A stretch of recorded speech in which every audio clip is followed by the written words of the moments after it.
শিক্ষার্থী বন্ধুরা, Azizul Mamun BS that means Azizul Mamun Bangla school YouTube চ্যানেলে সবাইকে স্বাগত জানাচ্ছি। আশা করি সবাই ভালো আছো, সুস্থ আছো। টিউটোরিয়ালে যাওয়ার আগে সবাইকে অনুরোধ করব, তোমরা আজিজুল মামুন বিএস ইউটিউব চ্যানেলটি সাবস্ক্রাইব করে নাও। আজ আমরা আলোচনা করব একাদশ, দ্বাদশ ও আলিম শ্রেণীর শিক্ষার্থীদের জন্য ষষ্ঠ অধ্যায়ের database management system. Database management সিস্টেমে ইতিমধ্যে আমরা 2টি টিউটোরিয়াল শেষ করেছি। আজ আমরা তৃতীয় টিউটোরিয়াল নিয়ে আলোচনা করব। আজকে টিউটোরিয়ালে থাকছে ডেটা টাইপ ও ডেটা রিলেশন। দুইটা বিষয়, গুরুত্বপূর্ণ বিষয়। ডেটাবেজের জন্য এই দুটো জিনিস খুবই গুরুত্বপূর্ণ। এবং যারা তোমরা এইচএসসি ও আলিম পরীক্ষার্থী, তোমাদের জন্য ডেটা টাইপ খুবই গুরুত্বপূর্ণ। ডেটা টাইপ থেকে প্রতি বছরই একটি প্রশ্ন থাকে। শুরুতে ডেটা টাইপের সাথে সম্পর্কযুক্ত টেবিল তৈরি। টেবিল আমরা কিভাবে তৈরি করি ডেটাবেজে, এই টেবিল তৈরি করতে গিয়েই আমরা আসলে পাবো ডেটা টাইপ। তো টেবিল তৈরি কিভাবে করি?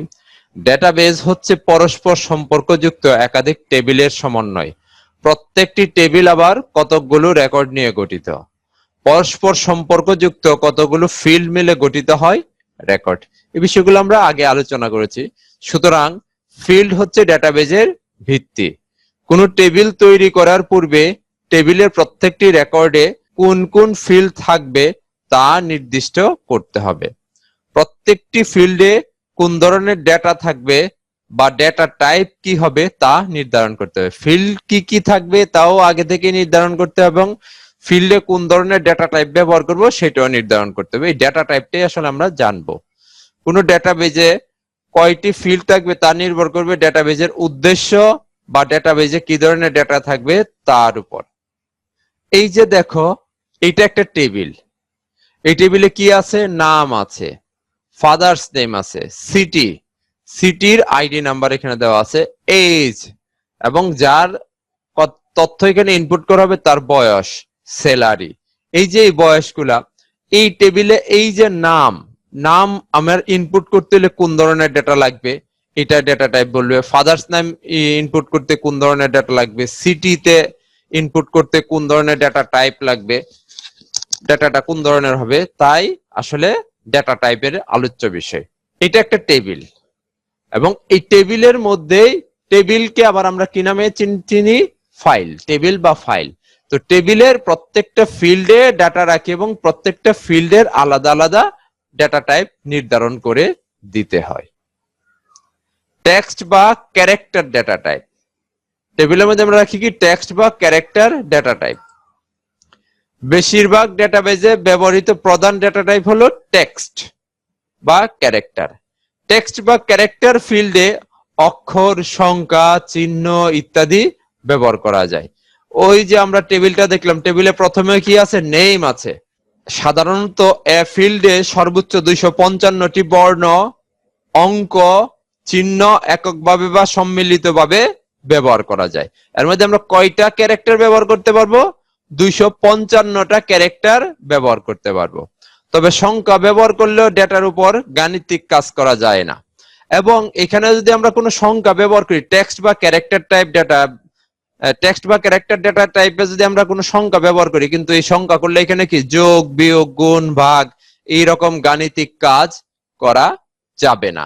টেক্সট ক্যারেক্টার, যেমন আমরা এই যে আগে এটা দেখলাম, দেখো আমরা এই টেবিলের মধ্যে এই যে নেম নিয়েছি, নেমটা আসলে কোন ধরনের ডেটা টাইপ ব্যবহার করতে হবে? টেক্সট বা ক্যারেক্টার ডেটা টাইপ এখানে ব্যবহার করতে হবে। টেক্সট বা ক্যারেক্টার ডেটা টাইপ দেখলাম। টেক্সট ও ক্যারেক্টারের পরে হলো নাম্বার বা নিউমেরিক ডেটা টাইপ। আমরা আগেই জেনেছি টেক্সট বা ক্যারেক্টারে আমরা যদি সংখ্যা ব্যবহার করি, কিন্তু সেই সংখ্যা দিয়ে আসলে গাণিতিক কোনো সমাধান করা যাবে না। গাণিতিক সমস্যার সমাধান করার জন্য এই নাম্বার বা নিউমেরিক ডেটা টাইপ। দেখো, যে ফিল্ডে গাণিতিক ডেটা ব্যবহার করা হয় সেই ফিল্ডকে প্রকাশ করার জন্য নাম্বার ডেটা টাইপ ব্যবহৃত হয়। নাম্বার বা নিউমেরিক ফিল্ডে যোগ, বিয়োগ চিহ্ন সহ বা ছাড়া পূর্ণ সংখ্যা ও ভগ্নাংশ মিলিয়ে প্রয়োজনীয় সংখ্যা ব্যবহার করা যায়। এটা আমার গাণিতিক যত প্রয়োজনীয় সংখ্যা আছে সব ব্যবহার করা যাবে। এ ফিল্ডের ডেটার উপর গাণিতিক অপারেশন, গাণিতিক কাজগুলা করা যাবে, যোগ বিয়োগ গুণ ভাগ এগুলা করা যায়। এই ডেটা টাইপের আবার ধরন আছে কয়েকটা। যেমন আমরা ডেটা কি পরিমাণ ডেটা ব্যবহার করতে পারবো। ডেটা যদি ছোট ব্যবহার করি তাহলে আমরা দেখি বাইট, বাইট ডেটা টাইপ যে ডেটার যদি নেই আমি, তাহলে সেক্ষেত্রে আমার মেমোরি কত 1 বাইট থাকবে। 1 বাইটে আসলে আমরা কয়টা সংখ্যা ব্যবহার করতে পারবো? যেন 1 বাইট থাকলে আমরা সংখ্যা ব্যবহার করতে পারবো 256টা। ইন্টিজার হলো 2 বাইট, ইন্টিজার হইলে আমরা নিতে পারবো 65,536টা ডাটা 2 বাইটে। Long integer 4 byte, single 4 byte, double 8 byte. এই ধরনের ডাটা আমরা নিউমেরিক বা নাম্বার ডাটা টাইপে ব্যবহার করতে পারবো। তারপরে ডাটা টাইপটা হলো O2 নাম্বার। O2 নাম্বার এটা একটি নিউমেরিক বা নাম্বার ডাটা টাইপ, একটি সিরিজ জাতীয়। যখন আমরা সিরিজ করব, তোমরা প্রোগ্রামিং চ্যাপ্টারে আমরা পাবো লুপ ব্যবহার করা। প্রোগ্রামিং এ আমরা লুপ পাবো। লুপটা আসলে লুপের মধ্যে আমরা সিরিজ, যোগ, গুণ, বিয়োগ, ভাগ এগুলো আমরা করতে পারবো। তো সিরিজ জাতীয় বা ধারাবাহিক ডাটার ক্ষেত্রে এই O2 নাম্বার ব্যবহৃত হয়। এই ডাটা টাইপের সুবিধা হচ্ছে এতে ডাটা এন্ট্রি করতে হয় না, স্বয়ংক্রিয়ভাবে ডাটা এন্ট্রি হয়। এখানে ডাটা একবার এন্ট্রি করে দিলে হয়, তারপরে আর এন্ট্রি করতে হয় না। এটা কি করে? ধারাবাহিকভাবে একটার পর একটা ডাটা এন্ট্রি করে নেবে। তারিখ বা সময়, ডেট টাইম, এটা একটু গুরুত্বপূর্ণ। এই ফিল্ডটি তারিখ বা সময়ের জন্য ব্যবহার করা হয়। আমরা যদি কোনো তারিখ লিখতে চাই বা সময় লিখতে চাই তাহলে এটা ব্যবহার করা হবে। 100 থেকে 9,999 বছরের তারিখ ও সময়ের জন্য এই ফিল্ড ব্যবহৃত হয়। এর মধ্যে আমি 100 বছর থেকে নিয়ে 9,999 বছর পর্যন্ত লিখতে পারবো। এই ফিল্ডের জন্য মেমোরিতে 8 বাইট জায়গা প্রয়োজন। এই ফিল্ডের ডাটা টাইপ ব্যবহার করলে আমরা যদি তারিখ বা ডেট বা টাইম ব্যবহার করি সেক্ষেত্রে আমাদের 8 বাইট জায়গা লাগবে। তারিখ ও সময় বিভিন্ন ফরম্যাটের হতে পারে। তারিখ সময়ের বিভিন্ন ফরম্যাট, যেমন স্ল্যাশ থাকে, কখনো হাইফেন দেওয়া থাকে, ঠিক আছে, কখনো কোলন দেওয়া থাকে। এই ধরনের অনেক টাইপ রয়েছে, অনেক ফরম্যাট রয়েছে। এই ফিল্ডের জন্য মেমোরিতে 8 বাইট জায়গা প্রয়োজন। মেমোরিতে 8 বাইট জায়গা লাগবে। মেমো আমরা একটু আগেই দেখেছি টেক্সট ডাটা টাইপ, ঠিক আছে। মেমো হলো টেক্সটের বড়। টেক্সটে আমরা কত ক্যারেক্টার পর্যন্ত ব্যবহার করতে পারবো? 255 ক্যারেক্টার। কিন্তু আমার যদি বেশি ডাটা নেওয়া লাগে সেক্ষেত্রে আসলে আমাদের মেমো ডাটা টাইপ ব্যবহার করতে হবে। মেমো ডাটা টাইপ টেক্সটের পরিপূরক হিসেবে ব্যবহৃত হয়। সাধারণত বর্ণনামূলক লেখা বা বর্ণনার জন্য ফিল্ড ব্যবহার করতে হয়। যেমন তোমার সম্পর্কে লেখো, ডিটেইলস। এখন 250 ক্যারেক্টারে হতেও পারে, না হতে পারে। সেই ক্ষেত্রে বেশি যদি লাগে তখন তোমার কি করতে হবে? মেমো ডাটা টাইপ ব্যবহার করতে হবে। মেমো ডাটা টাইপ ব্যবহার করার সুবিধা কি? টেক্সটে আমরা 255 ক্যারেক্টার ব্যবহার করতে পারি, কিন্তু মেমোতে আমরা ব্যবহার করতে পারবো 65,536টি ক্যারেক্টার। 65,536টি ক্যারেক্টার। কেউ কেউ এই ডাটা টাইপকে লং টেক্সটও বলে থাকে, কেউ কেউ আবার এই ডাটা টাইপকে বলে লং টেক্সট। কারেন্সি, আমরা মুদ্রা ব্যবহার করি না? আর্থিক মুদ্রা, মুদ্রা বা টাকার অঙ্ক ইনপুট করার জন্য ডলার সাইন ব্যবহার করা হয়। শুধুমাত্র মুদ্রা বা টাকা সংক্রান্ত ডেটা এন্ট্রি করার জন্য কারেন্সি ডেটা টাইপ সিলেক্ট করতে হয়। এর জন্য আমার কি ব্যবহার করতে হবে? যদি আমি কোনো মুদ্রা ব্যবহার করি সেক্ষেত্রে যেমন বেতন, কত টাকা মাসিক বেতন, এইগুলার জন্য আমার কারেন্সি টাইপ ব্যবহার করতে হবে। এ ফিল্ডের ডেটার উপর গাণিতিক অপারেশন সম্পূর্ণ প্রযোজ্য। এই ফিল্ডেও গাণিতিক অপারেশন করা যাবে, যোগ বিয়োগ গুণ ভাগ করা যাবে। এ ফিল্ডের জন্য মেমোরিতে 8 বাইট জায়গা প্রয়োজন, এবং এই ডেটা টাইপ ব্যবহার করলে আমার মেমোরিতে 8 বাইট জায়গা লাগবে, ওই ফিল্ডে 8 বাইট জায়গা লাগবে। ওলে, এটা আরেকটা গুরুত্বপূর্ণ জিনিস, object linking and embedding object, ঠিক আছে। ওলে অবজেক্ট, এখানে আসলে দেখা যায় আমরা অনেক সময় কি করি, ডেটাবেজের কোনো ফিল্ডে আমরা ছবি সংযুক্ত করি, কিংবা কারো কোনো সিভি সংযুক্ত করি, কোনো অতি বাইরে থেকে কোনো ফাইল এনে যুক্ত করি। যেমন আমাদের রেজাল্ট রিপোর্ট কার্ড আলাদা থেকে যদি বাইরে থেকে এনে যুক্ত করি সেক্ষেত্রে এই ডাটা টাইপটা লাগবে। যেসব তথ্য ডেটাবেজ নয় এমন সফটওয়্যারে আছে বা লিংকের মাধ্যমে স্বয়ংক্রিয়ভাবে ডেটাবেজে নেওয়ার ক্ষেত্রে এ ডেটা টাইপ ব্যবহার করা হয়। যেমন মাইক্রোসফট এক্সেল, পাওয়ার পয়েন্ট ইত্যাদি প্রোগ্রাম হতে শব্দ, ছবি, টেক্সট, গ্রাফ ইত্যাদি ডেটাবেজের কোনো ফিল্ডে নেওয়ার জন্য এই ডেটা টাইপ ব্যবহার করা হয়। এটা কি বাইরে থেকে আলাদা ফাইল এনে এখানে যুক্ত করে দেওয়া, এই ডেটাবেজে যুক্ত করে দেওয়া, সেক্ষেত্রে আসলে আমরা ওলে ডেটা টাইপ আমরা ব্যবহার করব। এ ধরনের ফিল্ডে 1 গিগাবাইট পর্যন্ত ডেটা রাখা যায়। এই ডেটা টাইপ যদি আমি ব্যবহার করি, প্রত্যেকটা ফিল্ডের প্রত্যেকটা এন্ট্রিতে আমি 1 গিগাবাইট পর্যন্ত ডাটা রাখতে পারবো। তার মানে কি পরিমাণ স্টোরেজ লাগবে এখন দেখো। হাইপারলিংক সাধারণত ডেটাবেস প্রোগ্রামের সাথে ওয়েব পেজের কোনো ফাইল কিংবা অন্য কোনো ব্যবহারিক প্রোগ্রামের ফাইল লিংক করার জন্য এই ডেটা টাইপ ব্যবহার করা হয়। ফাইল লিংক করার জন্য, ফাইল সংযুক্ত করার জন্য ওয়েব পেজের সাথে হইতে পারে কিংবা বাইরে থেকে কোনো ফাইলের সাথে, ওয়েবসাইট থেকে আমরা কোনো ফাইল যদি লিংক করে দিতে চাই তাহলে আমার এই হাইপারলিংক ডেটা টাইপ ব্যবহার করতে হবে। আরেকটা আছে লক আপ উইজার্ড। সরাসরি ডেটা এন্ট্রি না করে কোনো লিস্ট বা টেবিল থেকে ডেটা নির্বাচন করে ডেটা ইনপুট করার জন্য এই ডেটা টাইপ ব্যবহার করা হয়। এখন ডেটাবেজে তো আসলে মূলত আমরা কি কাজ করি, বাইরে থেকে ডাটা এন্ট্রি, এটাই আমরা মনে করি। শুধু বাইরে থেকে ডাটা এন্ট্রি না, প্রয়োজনে আমরা ভিতর থেকেও ডাটা কালেক্ট করে বা নির্বাচন করে ওই ডাটা দিয়ে কাজ করতে পারবো। সেই জন্য আমাদের কি করতে হবে, lock up wizard data type ব্যবহার করতে হবে। এই হলো আসলে আমাদের প্রয়োজনীয় ডেটা টাইপ সমূহ। এখন এই ডেটা টাইপ থেকে আসলে প্রশ্নটা কিভাবে আসবে এটা আমরা একটু দেখি। দেখো এখানে দুইটা টেবিল দেওয়া আছে, এই যে এটা একটা টেবিল, এটা একটা টেবিল। আমি দুইটা টেবিল দিয়েছি, আসলে একটা টেবিল হলে হয়। এখানে নেম, রোল, ডিওভি মানে কি date of birth, tuition fee, ঠিক আছে। এই যে ডেটা, এই একটা টেবিল আছে, টেবিল দেওয়ার পরে তোমার প্রশ্নটা আসবে এরকম, এই টেবিলের বা এই ফাইলের নেম ফিল্ড, রোল ফিল্ড ও ডিওবি ফিল্ডের ডেটা টাইপ বর্ণনা করো। ঠিক আছে, কি বললো, নেম বা কিংবা এই টেবিলের ডেটা টাইপ বর্ণনা করো। তাহলে এখানে কয়টা ফিল্ড আছে, একটা, দুইটা, তিনটা, চারটা ফিল্ড আছে। এখন নেম, নেমে আসি। নেমে আসলে কি লেখা আছে এখানে, ক্যারেক্টার, সবগুলো দেখতেছি কি এ বি এক্স ওয়াই। নাম লিখতে হলে আসলে ক্যারেক্টার লাগবে, সংখ্যা দিয়ে হবে না।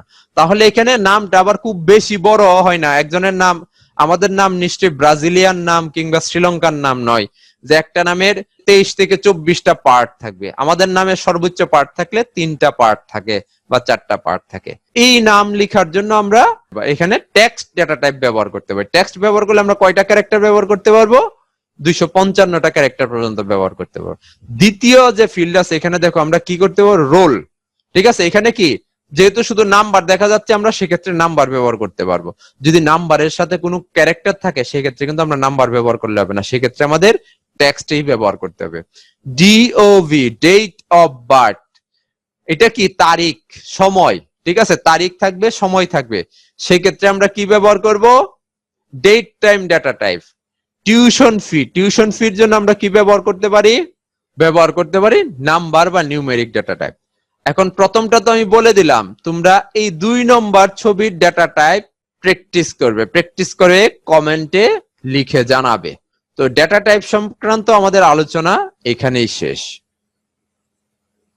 আমরা এখন দেখব ডেটা রিলেশন। তো ডেটাবেজ রিলেশন জিনিসটা কি একটু দেখি।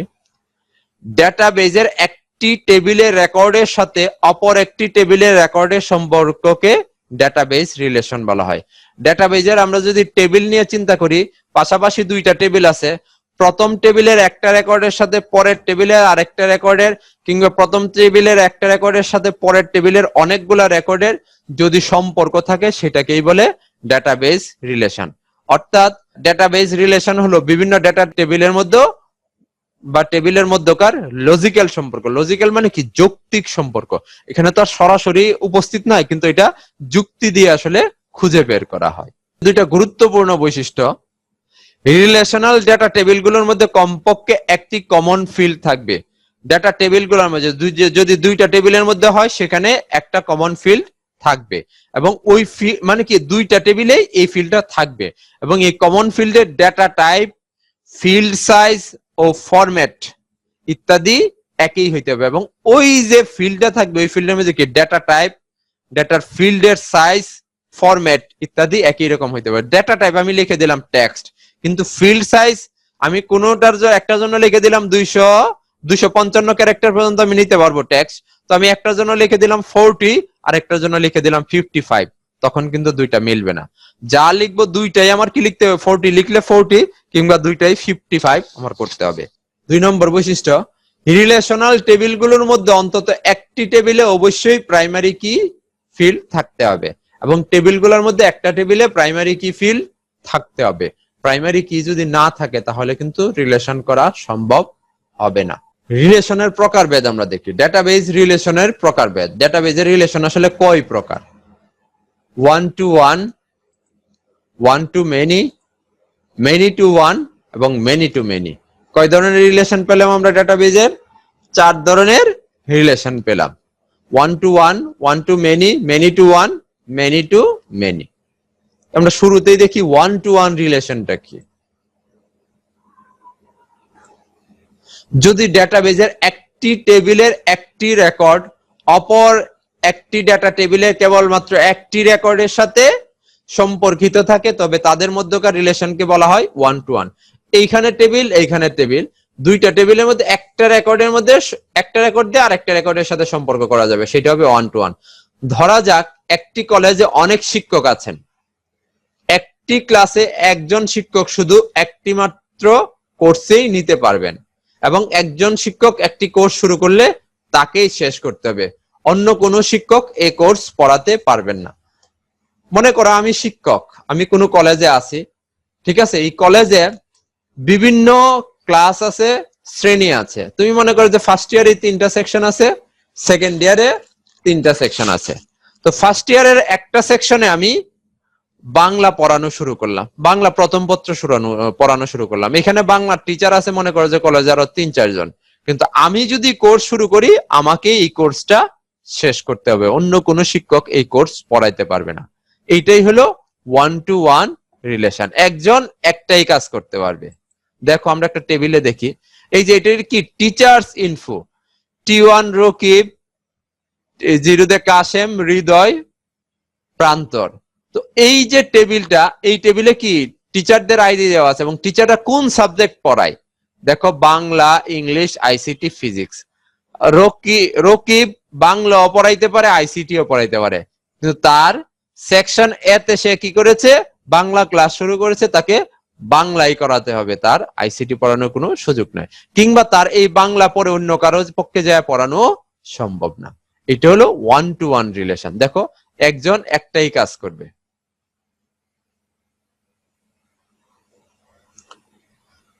তারপরে হলো 1 to many রিলেশন। যদি কোনো ডেটাবেজের কোনো একটি টেবিলের একটি রেকর্ড অপর একটি ডেটা টেবিলের একাধিক রেকর্ডের সাথে সম্পর্কিত থাকে তবে তাদের মধ্যে যে রিলেশনশিপ স্থাপন করা হয় তাকে বলা হয় 1 to many রিলেশন। প্রথম টেবিলের একটা রেকর্ড কিন্তু দ্বিতীয় টেবিলের একাধিক রেকর্ডের সাথে যুক্ত হতে পারে, সেটাকে বলা হয় 1 to many। মনে করি পূর্বের কলেজটি থেকে কিছু শিক্ষক চলে গেলেন, তাই এখন নতুন নিয়ম করা হলো একজন শিক্ষক একই শ্রেণীতে একাধিক কোর্স পড়াতে পারবেন, কিন্তু একটি কোর্স একাধিক শিক্ষক নিতে পারবেন না। একজন শিক্ষক কি করব, একাধিক, উনি বাংলাও পড়াইতে পারবেন আবার আইসিটিও পড়াতে পারবেন, কিন্তু একটা কোর্স এই 2 জন শিক্ষক মিলে পড়াইতে পারবে না, একজনে একের অধিক কাজ করতে পারবে। এই টেবিলে একজন, কিন্তু ওই টেবিলে যায় তিনি কি কাজ করতে পারবেন, একাধিক কাজ করতে পারবেন। আমরা চিত্রে দেখি, দেখো এই যে এই টেবিল আছে, এই টেবিলে রকিব স্যার কি করছেন, বাংলাও পড়াচ্ছেন, ইংলিশও পড়াচ্ছেন, ঠিক আছে। তিনি কি করছেন, একাধিক কোর্স পড়াইতে পারছেন, কিন্তু একাধিক শিক্ষক, এই যে 2 জনে মিলে রকিব স্যার এবং কাশেম স্যার মিলে শুধু ইংরেজি পড়াইতে পারবেন না, একজনে একাধিক পড়াইতে পারবেন, কিন্তু একাধিক জনে একটা পড়াইতে পারবেন না। এটাই হলো 1 to many, 1 মেনি কাজ করতে পারবে, কিন্তু মেনি ওয়ান কাজ করতে পারবে না। এটা হলো ওয়ান টু মেনি রিলেশন। তারপরে দেখো মেনি টু ওয়ান, অনেকে একটা কাজ করতে পারবে। যদি ডেটাবেজের একটি টেবিলের একাধিক রেকর্ড অপর একটি ডেটা টেবিলের একটি মাত্র রেকর্ডের সাথে সম্পর্কিত থাকে, একটা টেবিলের একাধিক রেকর্ড অপর একটি ডেটা টেবিলের একটি মাত্র রেকর্ডের সাথে সম্পর্কিত থাকে, তবে তাদের মধ্যকার রিলেশনকে বলা হয় মেনি টু ওয়ান রিলেশন। আমরা একটু আগে দেখলাম না one to many, one to many উল্টা হলো মেনি টু ওয়ান। কেন কি ওয়ান টু মেনিতে কি ছিল, একজন একাধিক কাজ করতে পারে, আর মেনি টু ওয়ান কি হবে, একাধিক জন একটা কাজ করবে। পরের বছর ওই কলেজে অনেক নতুন শিক্ষক নিয়োগ দেওয়া হলো। মানে কি হলো, আমরা মনে করি যে পরের বছর এই কলেজে আগের বছর কি শিক্ষক চলে গিয়েছিল, এই বছর অনেক শিক্ষক নতুন শিক্ষক নিয়োগ দেওয়া হলো। তাই এবার নিয়ম করা হলো একজন শিক্ষক একটির বেশি বিষয়ের ক্লাস নিতে পারবেন না।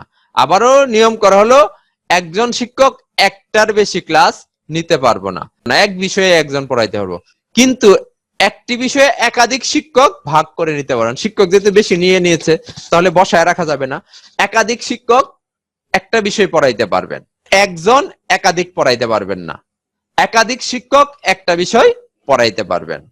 আমরা একটু টেবিলে দেখি, দেখো এই যে টিচার্স ইনফো, এখন কি Rakib sir subject code 101, Kashem স্যারের সাবজেক্ট কোড 101, হৃদয় স্যারের 275, প্রান্তর স্যারের 174।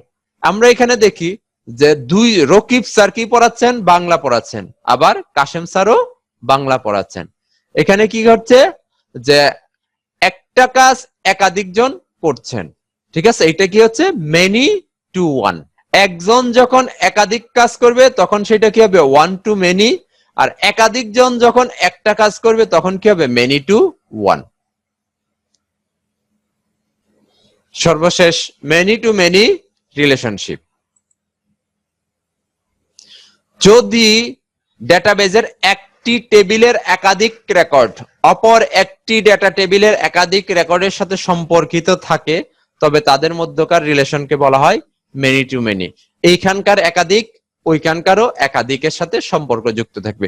দুই টেবিলেই এই টেবিলের একাধিক রেকর্ড ওই টেবিলের একাধিক রেকর্ডের সাথে সম্পর্ক স্থাপন করতে পারে, একটার সাথেও করতে পারবে, একের অধিকের সাথেও সম্পর্ক স্থাপন করতে পারবে। সেই ডেটার রিলেশনটাকে বলা হবে মেনি টু মেনি। মনে করো কারিকুলাম ও টেক্সট বুক বোর্ড কি করেছে, সিলেবাস পরিবর্তন করার ফলে বিষয়ের সংখ্যা বেড়ে গেছে। আগে মনে করো 6টা বিষয় পড়ানো হতো, এখন পড়ানো হবে 10টা বিষয়, কিন্তু শিক্ষক তো আর নিয়োগ দেয় নাই, তাই শিক্ষকের সংখ্যা কম হয়ে গেছে। কম হয়ে যাওয়া নতুন নিয়ম করা হলো একজন শিক্ষক একাধিক বিষয়ের ক্লাস নিতে হতে পারে। একজন শিক্ষক কি করতে পারে, একাধিক বিষয়ের ক্লাস নিতে পারে, আবার একটি বিষয়ে একাধিক শিক্ষককেও ভাগাভাগি করে ক্লাস নিতে হতে পারে, দুইটাই হইতে পারে। একজন শিক্ষক একাধিক বিষয়ে ক্লাস নিতে পারে, আবার একাধিক শিক্ষক একটা বিষয়ে ক্লাস নিতে পারে। এটা আসলে নির্ভর করবে কিসের উপরে, প্রতিষ্ঠানের প্রয়োজনীয়তার উপরে, কোন সাবজেক্টে শিক্ষক ঘাটতি পড়েছে এইটার উপরে। তাই এখানে আর কোনো নিয়ম থাকবে না, যারা পারবেন একজন ইচ্ছে করলে একাধিক বিষয় পড়াইতে পারবেন, আবার অন্য ক্ষেত্রে হইতে পারে একাধিক শিক্ষক একটা বিষয়ও পড়াইতে পারে। আমরা একটু টেবিলে দেখি, এটা দেখো teachers ID Rakib sir, Rakib sir Bangla পড়াচ্ছেন, কাশেম স্যার বাংলা পড়াচ্ছেন। কি হচ্ছে এখানে হলো একাধিক শিক্ষক একটা বিষয় পড়াচ্ছেন। আবার এখানে দেখো হৃদয় স্যার আইসিটিও পড়াচ্ছেন, হৃদয় স্যার আবার ফিজিক্সে পড়াচ্ছেন। এই ক্ষেত্রে কি হচ্ছে, একজন একাধিক বিষয় পড়াচ্ছেন। এখানে একাধিক ব্যক্তি একটা বিষয় পড়াচ্ছেন, আবার এখানে এক ব্যক্তি একাধিক বিষয় পড়াচ্ছেন। মানে কি দুইটাই সম্ভব, একজনের পক্ষে একাধিক বিষয় পড়ানো সম্ভব, আবার একাধিক ব্যক্তির পক্ষে একটা বিষয় পড়ানো সম্ভব। এটা যে যেটা রিলেশনশিপের মাধ্যমে হয়ে থাকে তাকেই বলা হয় মেনি টু মেনি রিলেশনশিপ। এই আমাদের আজকের টিউটোরিয়ালের মূল আলোচ্য সূচি। টিউটোরিয়ালটি যদি তোমাদের ভালো লাগে তাহলে অবশ্যই আজিজুল মামুন বিএস মানে বাংলা স্কুল ইউটিউব চ্যানেলটি সাবস্ক্রাইব করার অনুরোধ করছি। সবাই ভালো থাকবে, সুস্থ থাকবে। আল্লাহ হাফেজ।